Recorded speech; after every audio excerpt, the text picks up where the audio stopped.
Welcome दोस्तों, ये मेरा पहला पॉडकास्ट है और इस पॉडकास्ट में हमने जिनको आज आमंत्रित किया है, अपने इनवाइट किया है, वो हमारे लोकल के एक बहुत प्रसिद्ध अध्यापक हैं फिजिक्स के। और सामाजिक मुद्दों पे और जो दूसरे मुद्दे हैं समाज से जुड़े हुए या राजनीति से जुड़े हुए या अंतर्राष्ट्रीय मुद्दों से जुड़े हुए, जियो पोलिटिकल इशूज से रिलेटेड, उस पर भी अपनी राय देते रहते हैं आए दिन। और इनकी राय काफ़ी इफेक्टिव होती है। तो आज हम उन्हीं सारे मुद्दों को ध्यान में रखते हुए इनसे कुछ सवाल करेंगे, खास करके स्टूडेंट्स के पर्सपेक्टिव से। तो हेलो। स्वागत है आपका। तो जैसे कि हमने बताया कि आपके बारे में जो इंट्रोडक्शन दिया हमने लोगों को, कि आपका जो रहता है, मतलब आप एक फिजिक्स के अध्यापक है, फिजिक्स के साथ साथ आप बहुत सारे दूसरे सब्जेक्ट्स में भी अच्छी कमांड रखते हैं और बहुत सारे मुद्दों पे अपनी जानकारी रखते हैं। तो उसी संबंध में हम कुछ सवाल करेंगे आपसे, और जिससे कि आपके जो बच्चे पढ़ने वाले हैं उनको एक मैसेज जाए मोटिवेशन से रिलेटेड और एजुकेशन सिस्टम से रिलेटेड, प्लस उनके करियर वाइज जो करियर काउंसलिंग होती है उससे रिलेटेड थी। तो पहला सवाल ये कि आपसे जो रहेगा वो एजुकेशन सिस्टम के ऊपर है हमारा। कि पहले तो मैं जो आपसे बात करूँगा वो माध्यम को लेकर के सवाल रहेगा कि हिंदी माध्यम या जो दूसरे माध्यम हैं। तो हिंदी माध्यम के बच्चे पिछड़ रहे हैं, जहाँ तक कि आपने भी चीज़ कहा कि जो सीबीएसई बोर्ड से या दूसरे बोर्ड से, तो इंग्लिश एक बहुत डोमिनेटिंग रोल प्ले कर रहा है आज की एजुकेशन में। और हमारा जो स्टेट है या स्टेट बोर्ड है यूपी का या हिंदी बोर्ड है, वो उतना अच्छे से इफेक्टिवली काम नहीं कर रहा है। इसकी वजह से बच्चे कहीं ना कहीं उनके एजुकेशन पे असर पड़ रहा है। तो पहला तो ये, आप जो सवाल का जवाब दे पाएंगे या दें या अपनी राय रखें, तो ये कि एजुकेशन सिस्टम पे किस तरह से काम होना चाहिए। दूसरा ये कि मीडियम क्या क्या असर पड़ता है जी। देखिए, एक बहुत अच्छा प्रश्न आपने पूछा है और इसके कई आंसर होंगे। पहले मैं मीडियम के ऊपर बात करना चाहूँगा। तो ये बात बिल्कुल सही है कि आज के टाइम पर जो हिंदी मीडियम के बच्चे हैं, वो उतने कॉन्फिडेंट नहीं हैं इंग्लिश मीडियम के मुकाबले। भले ही मैं यहाँ पर नॉलेज को कंपेयर नहीं कर रहा हूँ। Knowledge person to person vary कर सकती है। मैंने बहुत सारे ऐसे स्टूडेंट देखे हैं अपने करियर में, जो हिंदी माध्यम के होते साथे भी उनकी इंग्लिश ग्रामर बहुत अच्छी है, उनके लैंग्वेज का प्रोनाउंसिएशन बहुत अच्छा है, फिजिक्स बहुत अच्छी है, केमिस्ट्री बहुत अच्छी है, ओवरऑल बहुत सब्जेक्ट बहुत अच्छे हैं। बट फिर भी क्या होता है, जब वो किसी इंग्लिश मीडियम के स्टूडेंट के सामने आते हैं या किसी जब भी उनसे इंग्लिश में बात होती है, तो वो इन्फीरियर फील करने लगते हैं अपने आप।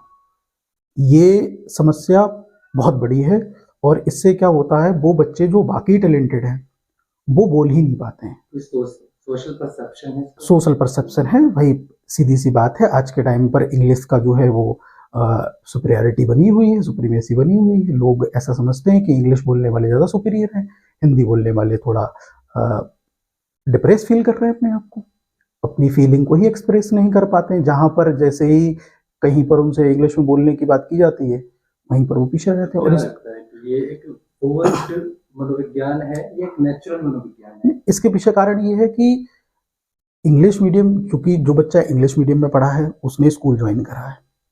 मैं जो अपना एक्सपीरियंस लेकर यहाँ पर आया हूँ या जो मैंने पिछले 10-12 साल में एक्सपीरियंस किया है, उसका निचोड़ ये है कि हिंदी मीडियम का बच्चा, देखिए सरकारी स्कूल ही हिंदी मीडियम बचे हैं। प्राइवेट स्कूल अगर आप अपना मोहल्ला स्कूल भी देखोगे, वो भी हिंदी मीडियम नहीं है। अगर उसने अपने बोर्ड पर भी लिख दिया हिंदी मीडियम स्कूल है, एडमिशन नहीं होने वाला है। तो मोहल्ला स्कूल भी अगर खुलेंगे तो वो भी इंग्लिश मीडियम के पैटर्न पे खुलेंगे। बड़े जो सीबीएसई पैटर्न के स्कूल हैं या जो कैपिटलिस्ट स्कूल हैं, जो मिशनरीज स्कूल हैं जैसे सेंट मैरीज हो गया, या फिर और भी बड़े बड़े स्कूल हमारे आसपास खुल रहे हैं, मोस्ट ऑफ इंग्लिश मीडियम है। हिंदी मीडियम स्कूल हमें सरकारी ही देखने को मिलते हैं। और सरकारी स्कूलों की स्थिति मुझे लगता है किसी से छुपी हुई नहीं है। क्लासेस प्रॉपर चल नहीं रही है, डिबेट, वाद विवाद, जिनसे बच्चे का पर्सनालिटी डेवलपमेंट होता है, जिससे बच्चा कुछ बोल पाता है, अपना एक्सप्रेस कर पाता है। इवन मैं टीचिंग प्रोफेशन के अंदर शायद मुझे 12-13 साल हो चुके हैं और अभी भी मुझे कैमरे से फेयर है, स्टेज से फेयर है। ऑल्दो मेरे दिमाग में बहुत सी चीज़ें चलती हैं, मैं उन चीज़ों को सोच पाता हूँ, बोल भी सकता हूँ, लेकिन मुझे डर लगता है क्योंकि मैंने वो कभी किया नहीं ना।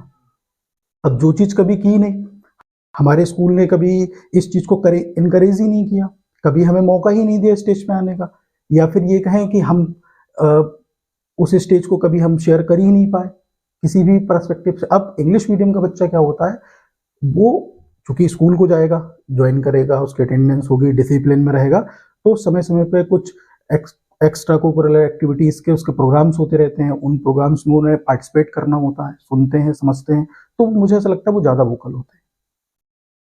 नॉलेज में मुझे ऐसा लगता है कि भाई पर्सन टू पर्सन वेरी करता है, जो बच्चा ज़्यादा मेहनत करेगा वो ज़्यादा सीखेगा। नॉलेज का इसमें कोई लेना देना नहीं है, लेकिन हाँ, नॉलेज होते साथे भी जो टैलेंटेड बच्चे डिप्रेस्ड फील करते हैं या इन्फीरियर फील करते हैं, उनके लिए मुझे पर्सनली बहुत बुरा लगता है। मैं अपने क्लास में पढ़ाता हूँ, मैं अपना एक फिजिक्स का जब क्लास इंग्लिश में पढ़ाता हूँ और हिंदी में पढ़ाता हूँ, तो मुझे या मेरे ऐसे जो भी टीचर्स हैं उन सबको ये बात क्लियरली पता है कि भाई हमारे क्लास में अभी जो हिंदी का बैच निकल के गया है उसमें जो बच्चा है एक्स और जो इंग्लिश में बच्चा है वाई, दोनों में एक कंपैरिजन करके देखेगा तो उसे ऐसा लगेगा नहीं कि नॉलेज के बेस पर कोई अंतर है। मेरा सवाल था ये आपसे, ये जो बच्चे इंफीरियॉरिटी फील करते हैं हिंदी माध्यम के बच्चे, वो जो उनकी साइकोलॉजी है फील करने की, वो फोर्स्ड साइकोलॉजी है या नेचुरल साइकोलॉजी, मतलब वो बनाई जा रही है या बन रही है? अब चूंकि अब बन चुकी है, अब बनाई नहीं जा रही है, अब बन चुकी है, तो नेचुरल है। इस समय तो समाज का हमारा स्ट्रक्चर ऐसा है कि वो बन ही चुकी है। आप जैसे ही हिंदी मीडियम विद्यालय में दाखिला लेते हैं तो वैसे ही हम सबको हमारे समाज के बारे में बहुत ठीक से मालूम है कि हमारा समाज जो है वो तुलनाओं पे चलता है, रिलेटिव। वो क्या करेगा कि जो भी बच्चा मान लो किसी महंगे कॉलेज में पढ़ रहा है तो मान के चलते हैं कि ये ज़्यादा काबिल होगा, हमारे समाज भी उनको ज़्यादा वैल्यू देता है। परसेप्शन बने हुए हैं, अब बन चुके हैं। अगर सरकार इसमें बीच में आके अपने जो गवर्नमेंट इंस्टीट्यूशंस हैं उसे इंग्लिश मीडियम में कन्वर्ट नहीं करेगी तो मुझे लगता है कि सरकारी स्कूल में हिंदी मीडियम स्कूल सरकारी ही बचे हैं मोस्ट ऑफ, या फिर जो मिशनरी स्कूल चल रहे हैं, जो आरएसएस के स्कूल चल रहे हैं वो हिंदी मीडियम बचे हैं। हालांकि मैंने भी देखा है रिसेंटली अपने लोकल में भी ये चीज़ फील करी है कि उन लोगों ने भी इंग्लिश मीडियम को अडॉप्ट कर लिया, धीरे धीरे वो इंग्लिश मीडियम पर आ रहा है, लेकिन सेमी अर्बन एरियाज या रूरल एरियाज में ना के बराबर है। अच्छा, जो मूल सवाल था हमारा वो था एजुकेशन सिस्टम को लेकर के। क्या लगता है कि एजुकेशन सिस्टम में हमारे एजुकेशन सिस्टम में खास करके आप जो जवाब दें तो वो यूपी के कॉन्टेक्स्ट में ज़्यादा थे, ठीक, एजुकेशन सिस्टम को लेकर के। हम अभी हायर एजुकेशन बात नहीं करें क्योंकि आप माध्यमिक शिक्षा से ज़्यादा बिलोंग करते हैं, तो माध्यमिक शिक्षा तक आप अपने सवाल को रखेंगे। तो माध्यमिक शिक्षा का जो एजुकेशन सिस्टम है, एक सेकेंडरी एजुकेशन तक, वो मतलब उसका क्या हाल है, क्या बदहाली है यूपी के कॉन्टेक्स्ट में, ज़्यादा अपने जवाब को रखें, और उसमें क्या क्या आपके हिसाब से एक या दो ये जो मूल सुधार है वो क्या मूल सुधार होना चाहिए? बाकी बहुत सारे सुधार होते हैं लेकिन मूल सुधार जो फंडामेंटल इम्प्रूवमेंट है वो क्या होना चाहिए? मैं अगर एक सैंपल सेट लूं सेमी अर्बन एरियाज का जहां पर हम लोग रहते हैं, जो मेरा बहुत ही अच्छा एक्सपीरियंस है, तो एजुकेशन सिस्टम को मैं दो एस्पेक्ट में देखता हूँ। एक एजुकेशन सिस्टम है प्राइवेट स्कूल्स का और एक एजुकेशन सिस्टम है हमारे गवर्नमेंट स्कूल का।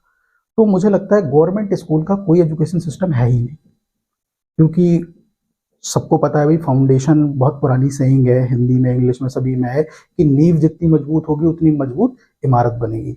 मैंने कहीं पढ़ा था कि जब दुनिया की सबसे ऊंची बिल्डिंग बुर्ज खलीफा बन रही थी तो उसकी जो नींव है, जो फाउंडेशन है, वो बहुत गहरा है, बहुत मजबूत है। ऐसे ही हमारी एजुकेशन में जो प्राइमरी लेवल है वो बहुत ही इंपॉर्टेंट है और बहुत मजबूत होना चाहिए। अब सरकारी स्कूल में जो शिक्षक या शिक्षिकाएं हैं उनके ऊपर सरकार ने इतने काम डाल रखे हैं कि वो कुछ पढ़ाते नहीं। हमारे यहाँ तो सेइंग है कि भाई महिला शिक्षक स्वेटर बुनती है या चुनाव में ड्यूटी करती है और जो पुरुष टीचर है वो गन्ना खाता है बैठ के या मूंगफली खा रहे होते हैं।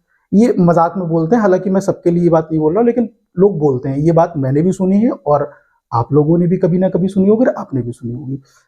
तो जो सरकारी स्कूल का प्राइमरी एजुकेशन सिस्टम है, मुझे लगता है पर्सनली वो कोई सिस्टम ही नहीं है, क्योंकि वो इतना रैंडम है, उसमें इतनी रैंडमनेस है कि क्या ही बताया जाए। हालांकि फिजिक्स का एक रूल है, सेकंड लॉ ऑफ थर्मोडायनेमिक्स में, कि भाई रैंडमनेस हमेशा बढ़ेगी।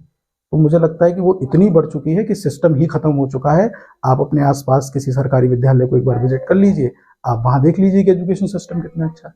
हाँ, ऑन द अदर हैंड जो प्राइवेट इंस्टीट्यूशंस हैं वो अच्छा कर रहे हैं, लेकिन प्राइवेट इंस्टीट्यूशन भाई मनी माइंडेड है, उन्हें पैसा कमाना है, तो वो जितना करते नहीं उससे ज्यादा दिखाते हैं। फीस का बर्डन ज्यादा है। फीस का बर्डन ज्यादा है। अब हम लोग क्योंकि बहुत अमीर कंट्री तो है नहीं, अफोर्डेबिलिटी का इशू है, तो सरकारी विद्यालय में एजुकेशन अच्छी होना चाहिए। अभी मैंने सुना है रिसेंट में बहुत सारे गवर्नमेंट स्कूल जो हैं वो इंग्लिश मीडियम के बेस पर स्टार्ट कर दिए हैं। हमारे भी एक आध जान पहचान के व्यक्ति हैं जो पढ़ाते हैं ऐसे सरकारी विद्यालय में जो कि इंग्लिश माध्यम पर चल रहे हैं। हाँ, इसको धीरे धीरे इंग्लिश माध्यम को मुझे लगता है कि वाइल्ड रेंज पे लाना चाहिए। नई एजुकेशन पॉलिसी के अंदर जो 3 लैंग्वेज फॉर्मूला है उसको अपनाना चाहिए। जो बच्चे सरकारी विद्यालय में पढ़ रहे हैं उनको मुख्य धारा में लाने के लिए इंग्लिश माध्यम की बहुत आवश्यकता है। उनको इंग्लिश माध्यम में शिक्षा जरूरी है, बहुत इसेंशियल है, नेसेसरी है इस समय। और जो प्राइवेट इंस्टीट्यूशन है वो तो अच्छा कर रहे हैं, उनके कंपेयर में अच्छा कर रहे हैं, मतलब वैसे कुछ ऐसा बहुत ज्यादा बेहतर उनकी भी स्थिति नहीं है। आपके स्टूडेंट से रिलेटेड एक सवाल और है मोटिवेशन का। पहला तो ये जो मूलभूत सवाल है जो मुझे भी फील होता है आज के वक्त में, जो क्योंकि आपके स्टूडेंट ज़्यादा जेन ज़ी जनरेशन के होंगे, तो उनको लेकर के एक जो मोटिवेशन का इशू आता है आज के टाइम में वो ये आ रहा है कि मोटिवेशन लंबे समय तक वर्क नहीं कर रहा है। वो एक सेमिनार अटेंड करें, कोई मोटिवेशन क्लास अटेंड करें, कोई मोटिवेशनल वीडियो देख रहे हैं, तो कुछ टाइम तक तो मोटिवेशन रहता है, उसके बाद में वो वापस से सेम रूटीन पे आ जाते हैं जो रूटीन पहले से चल रहा है, यानी कि मोटिवेशन समय वर्क नहीं कर रहा है। इसका क्या रीज़न है, क्या आपके हिसाब से क्या रीज़न हो सकता है? दूसरा ये कि आज के वक्त में जिस तरह के बच्चे मोबाइल में इंगेज हो चुके हैं ज़रूरत से ज़्यादा, या दूसरी एक्टिविटीज़ में मोबाइल से रिलेटेड या टेक्नोलॉजी से रिलेटेड है उसमें इंगेज हो चुके हैं, तो ऐसे वक्त में बच्चे अपने आप को किस तरह से मोटिवेट रखें? मैं मोटिवेशन को पर्सनली बहुत ज़्यादा पसंद नहीं करता हूँ, और मुझे लगता है कि जो लोग भी मेरी एज पर आ चुके हैं या जो भी आगे पढ़ चुके हैं उन सबको ये बात बहुत ही क्लियर हो चुकी होगी कि मोटिवेशन का कोई बहुत ज़्यादा रोल होता नहीं है। और इनफैक्ट जो ज़्यादा पढ़ लेते हैं, ज़्यादा सीख लेते हैं या फिर ज़्यादा बड़ी एज पर जाते हैं, वो मोटिवेशन को पसंद भी नहीं करते हैं बिल्कुल, वो काम की बात को पसंद करते हैं। तो मुझे ऐसा लगता है कि मोटिवेशन से ज़्यादा ज़रूरी चीज़ है वजह। आपके पास वजह होना चाहिए, माहौल होना चाहिए। अब ये जो मोटिवेशन का सिस्टम आया है कि भैया मोटिवेशन यूट्यूब पर भरमार है, एक से एक, अब तो टीचर ही तुम्हें मोटिवेट करते हुए मिलेंगे कि तुम ये कर दोगे, तुम वो कर दोगे। और वो उस समय देखते समय जिस समय आप उनको देख रहे हैं ना, बेसिकली तुम अपना टाइम ही वेस्ट कर रहे हो, क्योंकि उस मोटिवेशन के बाद तुम्हारा अंगूठा और ऊपर जाएगा, दूसरी वीडियो आएगी, तुम्हारा मूड वहां से वहां स्विंग कर लेगा, और उस मोटिवेशन से तुम्हें कोई फायदा नहीं हुआ, लॉस हुआ बहुत ज्यादा। अच्छा, अब इस प्रश्न पे आते हैं कि बच्चे अपने आप को मोटिवेट कैसे रखें। तो मुझे लगता है, या मोटिवेट या फिर ऐसे कहें कि पढ़ाई के साथ में इंगेज कैसे रखें, इंटरेस्ट कैसे लेकर आए पढ़ाई के अंदर, जो भी काम कर रहे हैं उस काम में लगे कैसे रहें। तो मुझे लगता है उसके लिए चाहिए माहौल, उसके लिए चाहिए आपके आसपास के लोग उसी मेंटालिटी के लगभग हों तो ठीक रहेगा। मैं इसको एक उदाहरण से समझाऊंगा कि आप नाइट क्लब में बैठे हुए हैं, तो आप अगर किताब लेके बैठे तो आप पढ़ाई नहीं कर पाएंगे, या फिर आप क्रिकेट के ग्राउंड में बैठ के पढ़ाई नहीं कर पाएंगे। आपको पढ़ने के लिए इंडिविजुअल, हम कोई आइलैंड नहीं है कि भाई एक आइलैंड समुद्र के बीच में खड़ा है और वो खड़ा है। स्टूडेंट ऐसा नहीं है। स्टूडेंट अगर अकेला पड़ गया कहीं पर भी तो वो उस चीज को छोड़ ही देगा, धीरे धीरे वो डेप्रिसिएट होने वाली है। तो इसके लिए सबसे अच्छी बात यह है, मैंने भी फील किया पर्सनली ये, कि जो स्टूडेंट हैं उनको माहौल मिले, उनके आसपास वही लोग हों पढ़ने वाले, उस चीज को समझने वाले, उसकी वैल्यू करने वाले। अगर वो लोग नहीं है तो वो बहकेगा। आप रोज स्कूल जाएंगे, मान लीजिए आपका कॉलेज 8 से 2 बजे तक का है, और 8 से 2 बजे तक अगर आपके स्कूल के अंदर प्रॉपर क्लासेस लगती हैं, टीचर्स आते हैं, आपको वेरियस सब्जेक्ट्स पढ़ाए जाते हैं और वो सब्जेक्ट के बारे में आपको ठीक से बताते हैं, आपको कभी मोटिवेशन की जरूरत नहीं पड़ेगी, आप एंगेज रहोगे। मोटिवेशन की जरूरत उसको पड़ेगी जो घर पे खाली बैठा है। अब मैं यहाँ पे खाली बैठूंगा दिन भर, तो मुझे लगेगा फिर तो मुझे कुछ भी करने का मन नहीं करेगा। मेरी अपनी मर्जी कि मैंने ये इंग्लिश की बुक उठा के पढ़ ली, पेपर पढ़ लिया या मोबाइल पे कुछ वीडियोस देख ली, ये तो तब है ना जब मुझ पर ऑप्शन है। मुझे ऐसा लगता है कि प्राइमरी एजुकेशन से लेकर मिडिल एजुकेशन तक बच्चों को बहुत ज़्यादा फ्री मत रखिए, उसका स्कूल जाना अति आवश्यक है, जो कि मुझे लगता है सेमी रूरल एरिया में हिंदी मीडियम के स्टूडेंट के पास में से स्कूल हो गया है खत्म। वो स्कूल जाता ही नहीं है, दिन भर घर पे रहेगा या ट्यूशन में जाएगा या ट्यूशन बंक कर लेगा, वो रहेगा ऑप्शनल।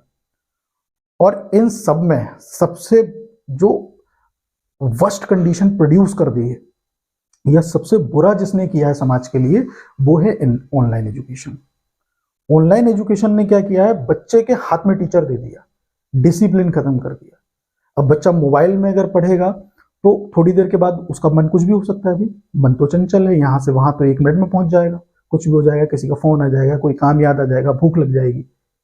वहीं अगर वो क्लास में बैठा हुआ है तो भूख लग जाएगी तो क्लास खत्म होने का इंतजार करना पड़ेगा, आप इधर उधर नहीं जा सकते, टीचर से इंगेज रहना पड़ेगा, डिसिप्लिन के लिए टीचर हमारे सामने बैठा हुआ है।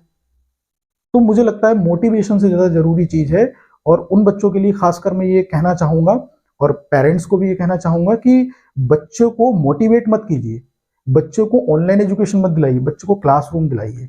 आप 5 घंटे क्लासरूम दिला देंगे और 5 घंटे तक अगर टीचर उसको लगातार पढ़ा रहे हैं तो उसको मोटिवेशन की कोई जरूरत नहीं रहेगी, वो उस क्लास में ही अपने आसपास के बच्चों को देखकर मोटिवेट होता रहेगा। उसको जरूरत ही नहीं है कि भैया मुझे एक्स्ट्रा मोटिवेशन, उस पर समय ही नहीं है, आप समय ही मत दीजिए उसको कि भाई फोन बहुत ज्यादा चला रहा है। कैसे चला लेगा, हमारे क्लास में बैठ के बच्चा फोन नहीं चला पाता है। वो मैं अगर क्लास में लगातार पढ़ा रहा हूँ या कोई टीचर लगातार पढ़ा रहा है, मेरे सामने बच्चा बैठा हुआ है, कैसे फोन चला लेगा, नहीं चला पाएगा, उसको किसी मोटिवेशन की जरूरत नहीं। ये जो आप बता रहे थे ये बहुत सकारात्मक आपका जवाब हो गया, लेकिन अगर हम रियलिटी को देखें, मेन चीज है रियलिटी कि रियलिटी अभी क्या है। आपने एक प्रॉब्लम देखी, प्रॉब्लम का आपने ये बता दिया कि ऐसा नहीं ऐसा होना चाहिए, है ना। बट पॉइंट ये कि जो चीज हो गई है, जो चीज है वो प्रचलित है, प्रिवेलेंट है, पूरी सोसाइटी में प्रिवेलेंट है, उस चीज को हमें कैसे टैकल करना है, पॉइंट यहाँ पर है। हमने ये कह दिया कि उनको मोबाइल में नहीं जाना चाहिए, बट बच्चा क्योंकि साइकोलॉजिकली अब मोबाइल से एंगेज हो चुका है, अब उसको चाहिए वहां पर मोटिवेशन, पॉइंट वहां पर है। आपने जो सोल्यूशन बताया वो एक सकारात्मक सोल्यूशन है, बट वो कर सकते हैं जो अभी इनिशियल लेवल पे है अपने बच्चे के साथ में, खास करके वो पेरेंट्स जो इनिशियल लेवल पर है वो कर सकते हैं। बट वो पेरेंट्स जो इनिशियल लेवल पे अपने बच्चे के साथ नहीं है, ठीक, तो वो उनके लिए दूसरा चैलेंज है। बच्चा ऑलरेडी मोबाइल से एंगेज है, उससे अलग कर पाना या डिटैच कर पाना पॉसिबल नहीं है, ठीक है। अब बच्चे का मन भी नहीं लग रहा है, लग रहा है तो 50% लग रहा है, नहीं लग रहा है तो, और पढ़ना उसको मोबाइल से ही है, ठीक है। या मोर देन 70% 80% एजुकेशन उसको फोन से लेनी है, या बहुत सारी हेल्प है फोन से लेनी है। वहाँ पे दिक्कतें हैं कि बच्चा अपने आप को मोटिवेट कैसे रखें, वो पॉइंट में जो आपने जो बताया एक सवाल वो आपका ठीक है, बट मैं रियलिटी जो है अभी समाज के अंदर, सोसाइटी के अंदर, उस रियलिटी को में जो प्रॉब्लम है यहाँ पे हो रही है उसको टैकल करना है, तो उसको कैसे टैकल करेंगे। आपका मूल प्रश्न ये है कि बच्चे के हाथ में मोबाइल फोन आ चुका है, उसको बहुत सारी एजुकेशन उससे लेना है और उसके बाद ले रहा है या लेना चाहिए, डिटैच नहीं कर पा रहा है, तो वो कैसे अपने आप को मोटिवेट रखे। मुझे लगता है ये बहुत ही कठिन प्रश्न है, क्योंकि इस प्रश्न से, इस कंडीशन से मैं खुद कई बार फेस कर चुका हूँ इसको। मैंने कई बार पढ़ने के लिए बहुत सारे सब्सक्रिप्शन लिए, सारे व्यर्थ गए, 10 दिन 15 दिन चलते हैं, उसके बाद बर्बाद हो जाते हैं। मैं अगेन यही बात कहूँगा, क्योंकि हम लोग यहाँ मिडिल स्कूल एजुकेशन की बात कर रहे हैं या स्कूलिंग की बात कर रहे हैं, तो मैं पेरेंट्स से और बच्चों को यही कहना चाहूँगा कि आप जितना जल्दी हो सकते हैं क्लासरूम में जाइए, क्लास को ज्वाइन करिए। एक अच्छे ग्रुप, क्लासरूम जाएंगे तो एक अच्छा ग्रुप मिलेगा। इंडिविजुअल कोचिंग को छोड़ दीजिए, उस वाली ट्यूशन को मत अपनाइए जो घर पे आके टीचर आपको पढ़ा रहा है, आप उसको छोड़ करके एक क्लासरूम ज्वाइन कर लीजिए। मोबाइल को धीरे धीरे धीरे धीरे छोड़ने की ही कोशिश कीजिए। मोबाइल आपका, मैं नो डाउट मैं इस चीज़ को एक्नॉलेज करता हूँ कि मोबाइल बहुत काम की चीज़ है। मोबाइल से बहुत सारी वो चीज़ें मिलती हैं जो हमारा टीचर छोड़ चुका है या हमें एक्स्ट्रा कुछ जानना है। नो डाउट इंटरनेट पे जो एजुकेटर्स हैं वो बहुत ब्रिलियंट है, बहुत इंटेलिजेंट है और बहुत इजीली अवेलेबल भी हैं। भाई आपको कोई बहुत अच्छा कॉन्सेप्ट पढ़ना है फिजिक्स के अंदर, तो भाई आज के टाइम पे तो एक से एक फिजिक्स के धुरंधर लोग पड़े हुए हैं, कोई आईआईटीएंस है, कोई कुछ है, कोई कुछ है, बहुत बड़े बड़े एजुकेटर्स हैं, तो वो आपको इजीली मिल जाता है। लेकिन मैं यही कहूंगा कि भाई मोबाइल को डिटैच कीजिए, एकदम मत कर लीजिए, धीरे धीरे करिए, ग्रेजुअली करिए। लेकिन हाँ, क्लासरूम में जाइए, क्लासरूम से आपको कंडक्ट पता चलेगा कि आखिर हाउ टू, सबसे बड़ा दिक्कत तो ये ना, हाउ टू बिहेव। आप मोबाइल में पढ़ते रहोगे, तुम्हें वो स्कूल का जो बिहेवियर है, वो एटमोसफेयर वो मिलेगा नहीं, फिर आप समाज को कोप अप कैसे करोगे? कल को आपके सामने चैलेंज आएंगे, वो उसको कैसे कोप अप करोगे? मैं बच्चों को देखता हूँ, बच्चे आते हैं, वो बेचारे इतना हेजिटेट रहते हैं, कुछ बोल ही नहीं पाते हैं। अब बोलेंगे तो तब जब समाज में आएंगे। भाई समाज में चूंकि इंसान एक सामाजिक प्राणी है, तो उसको समाज में आना चाहिए। अब वो मोबाइल पर ही देखते रहेंगे तो उनको समाज को कैसे फेस करते पता ही नहीं। आज के टाइम पर लोग बहुत ज्यादा इसको फेस कर रहे हैं कि भाई बच्चा दिन भर मोबाइल में ही लगा रहता है, हम माँ बाप से बात नहीं कर रहा है, परिवार से बात नहीं कर रहा है, और परिवार के साथ में तो भाई मुझे लगता है कि बहुत ज्यादा प्रॉब्लम्स होने लगती हैं धीरे धीरे। तो बच्चों को ग्रेजुअली मोबाइल से दूर कराइए, धीरे धीरे कराइए, और बच्चे भी धीरे धीरे दूर हो। आपको मोटिवेशन की बिल्कुल जरूरत नहीं पड़ेगी, आप क्लासरूम ज्वाइन करिए, आपका वहां पर जो कंपटीशन दिखाई देगा आपको आपके क्लासरूम के अंदर, वही आपको बदलेगा। अच्छा, एक लास्ट प्रश्न जी। पूछते हैं आपसे, फिर सब खत्म करते हैं इसको। फैमिली को लेकर के पारिवारिक, जैसे कि आपने स्टार्टिंग में आपके इंट्रोडक्शन में बोला था कि आप दूसरे मुद्दों पर भी काफ़ी अच्छी जानकारी रखते हैं। तो एक सवाल पहले तो फैमिली, और एक सवाल आपका राजनीति से जुड़ा हुआ। तो राजनीति पे क्योंकि सवाल जो है वो थोड़ा सा आपके लिए मुश्किल रहेगा, क्योंकि पक्ष और विपक्ष वाला मसला आ जाता है उसमें। फिर आज के वक्त में जिस तरह का माहौल बन गया है, तो आप कुछ भी राजनीति संबंधित अपनी जबान में बोलते हैं, तो उसमें आप कितना भी अपने आप को न्यूट्रल रखें, लेकिन एक परसेप्शन ऐसा बन चुका है, नैरेटिव ऐसा बन चुका है कि आपका पक्ष विपक्ष ऑटोमेटिकली तय हो जाता है। पहला तो सवाल जो है वो आपका परिवार से संबंधित है। परिवार में जैसे कि हम देखते हैं आज के वक्त में जो वैल्यू सिस्टम है फैमिली का, वो वैल्यू सिस्टम हल्के हल्के कहीं ना कहीं खत्म हो रहा है फैमिली के अंदर। तो वैल्यू सिस्टम को हम कैसे मेंटेन करें फैमिली के अंदर? जैसे लोग पेरेंट्स को उस लेवल का रिस्पेक्ट नहीं दिख रहे हैं, यानी कि शो ऑफ ज्यादा दिख रहा है। हमें स्टेटस पे तो दिखता है, women day, mother's day, mother's day, father's day, सब दिखता है, बट ग्राउंड पे वो चीज हमें उतनी नहीं दिखती है आज की जेनजी जनरेशन में। तो वैल्यू सिस्टम को कैसे हमें होल्ड करके रखना है, और कल्चरली प्लस हमारे लिए सोशली भी कितना इम्पोर्टेंट है, इन चीज़ों पे भी अपनी वैल्यू सिस्टम।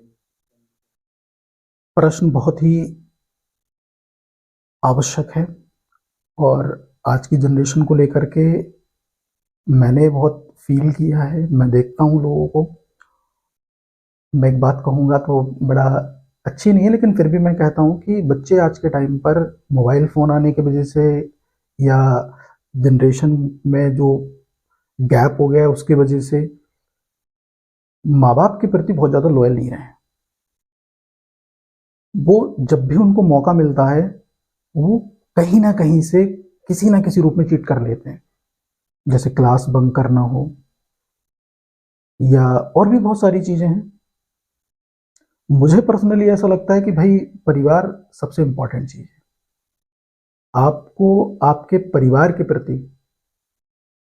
बहुत ज़्यादा डेडिकेटेड होना चाहिए, और माँ बाप की बात बहुत ज़्यादा मानना चाहिए।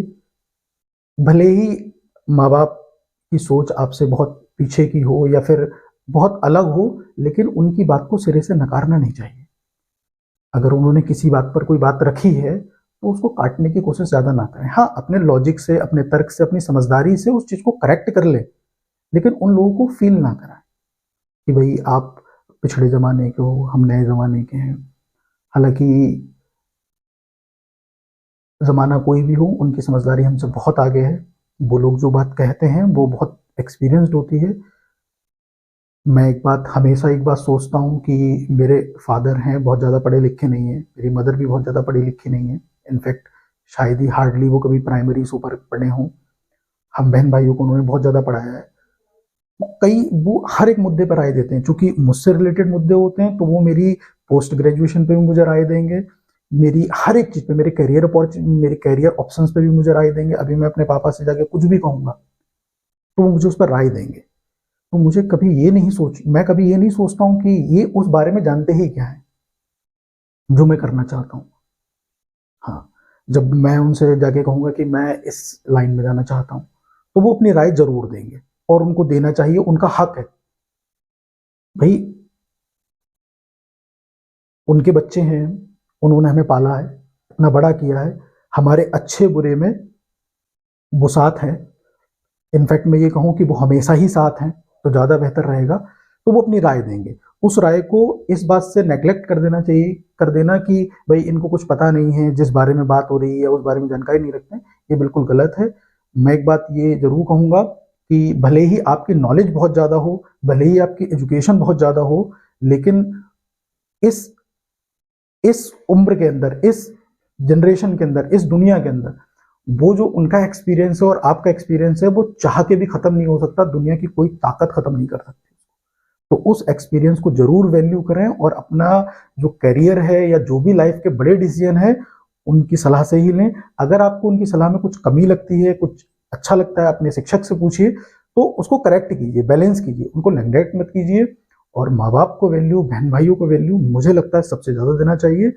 और परिवार के प्रति इसका डेडिकेशन नहीं है, समाज में वो कहीं भी नहीं है। चाहे वो कुछ भी कर ले समाज में। मैं तो, मेरी समझ से तो, अगर कोई व्यक्ति अपने माँ बाप की इज्जत नहीं करता है, कोई व्यक्ति अपने बहन भाइयों की इज्जत नहीं करता है, या कोई व्यक्ति अपने समाज में जो उसके इमीडिएट रिलेटिव्स हैं उनकी इज्जत नहीं करता है, तो वो क्या ही करेगा जिंदगी में, चाहे वो कुछ भी कर ले।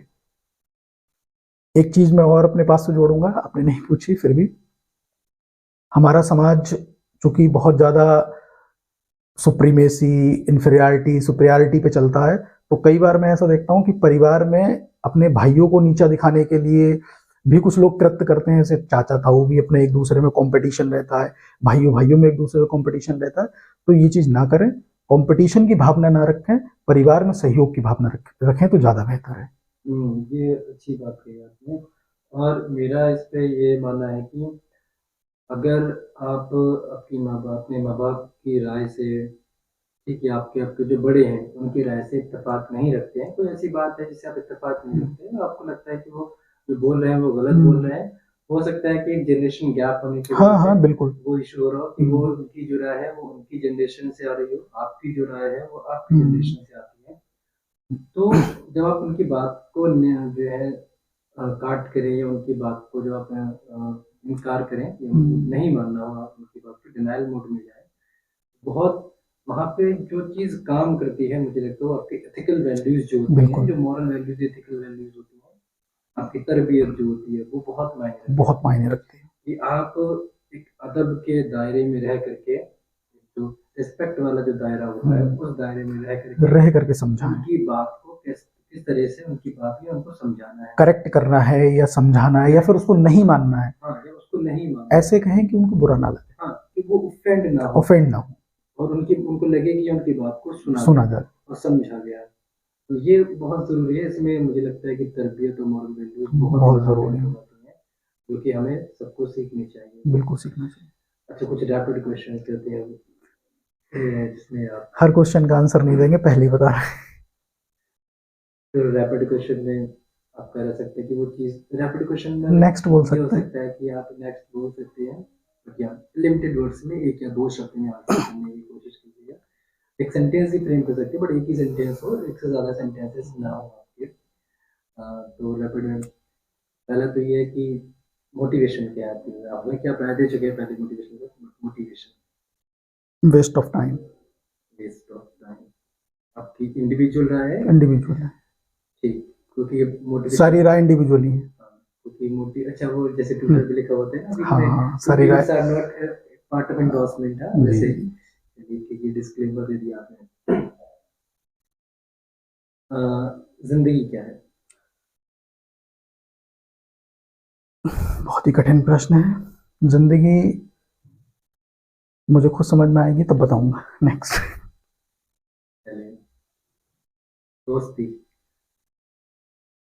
भरोसा।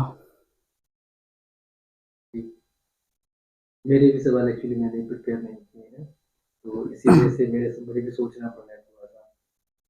अच्छा, अ, आज की कंटेम्प्रेरी पॉलिटिक्स, समकालीन राजनीति, पॉलिटिक्स हमेशा एक जैसी होती है, हमेशा ऐसी रही है।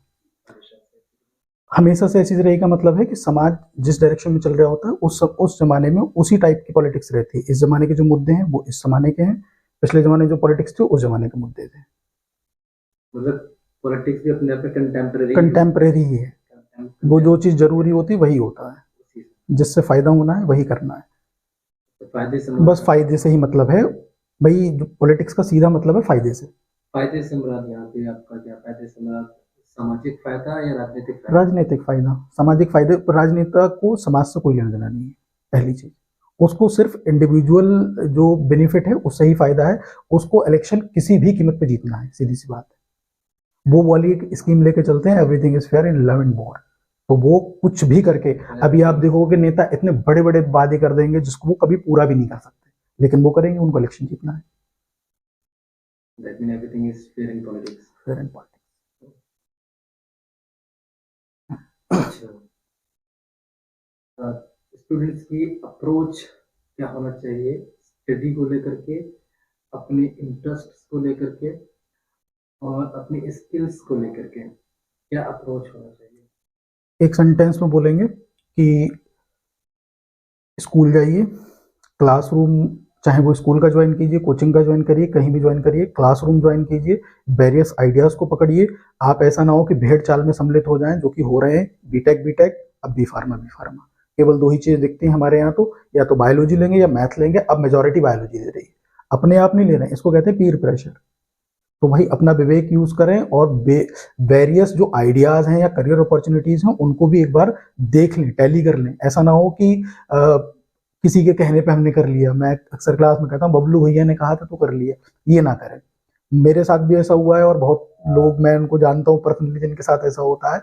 इनफैक्ट सर बैठे हैं, मैं तो इनके बारे में ही बता देता आपको, लेकिन फिलहाल अभी ये मुझसे प्रश्न पूछ रहा है तो नहीं बता रहा हूँ। मैंने ऐसे बहुत सारे लोग देखे हैं जो बहुत अच्छा कर सकते थे लेकिन पीर प्रेशर में आके किसी और ही डायरेक्शन में पहुंच गए। तो किसी को ना देखें, भेड़ चाल में ना सम्मिलित हूँ, जो अच्छा लगता है वो करें, लेकिन उससे पहले बहुत सारे आइडियाज को एक बार देख ले। केवल मैथ और बायोलॉजी ही ऑप्शन नहीं है, और भी चीजें ऑप्शन है, उनको बेकार ना समझें। बहुत शुक्रिया आपका, फिर थैंक हमारी यू। आपसे बात होगी और भी बहुत सारे हम मुद्दों पे वैसे बात करेंगे, क्योंकि जैसे कि हमें पहले दिखा है कि सामाजिक मुद्दों की बहुत अच्छी रहती है।